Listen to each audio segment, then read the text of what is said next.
Penguin Random House Audio presenta Pureza, de Garth Greenwell, narrado por Mario de Candia. Para Dimitar Kenarov. 1.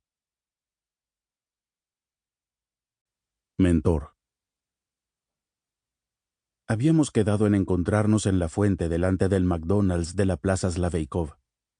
Según mis baremos americanos, G llegaba tarde, y mientras lo esperaba eché un vistazo a los puestos de libros por los que es famosa la plaza, la mercancía expuesta en altas pilas bajo los toldos frente a la biblioteca pública.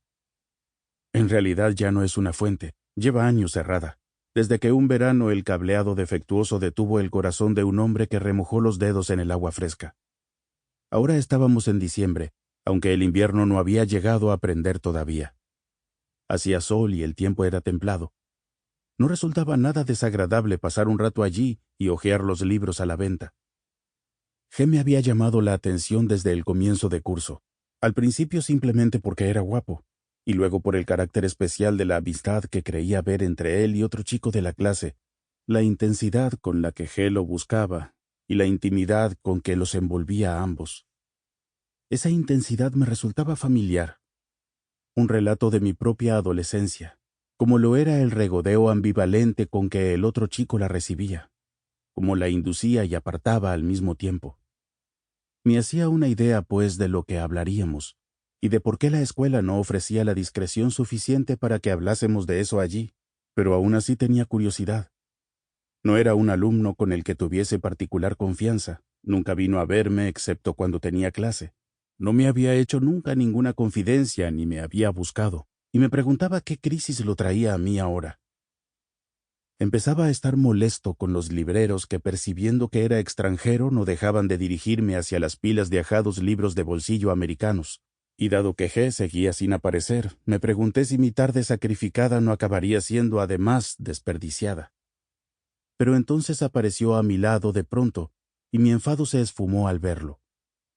Destacaba allí en medio, con su ropa ligeramente formal, el pelo cortado en capas, pero en Estados Unidos habría parecido bastante genérico.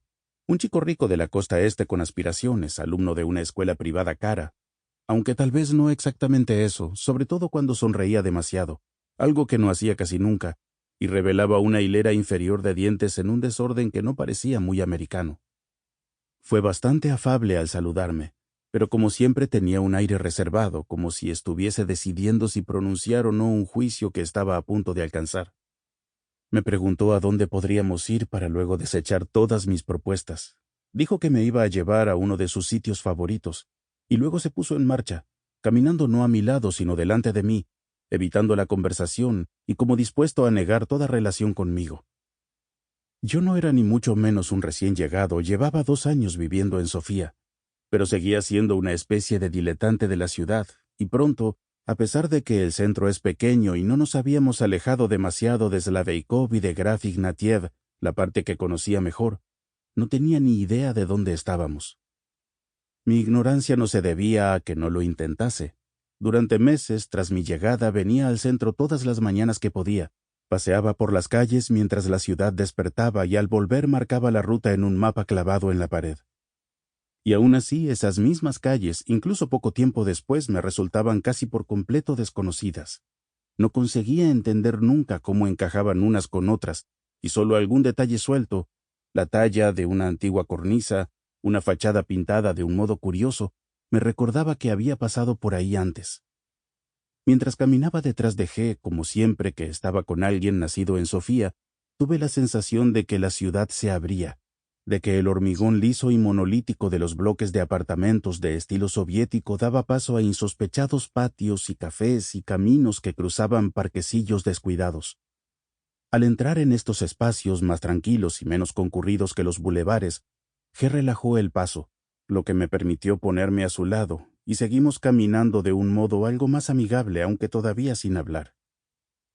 Era en uno de esos patios o parquecillos donde se escondía el restaurante de G.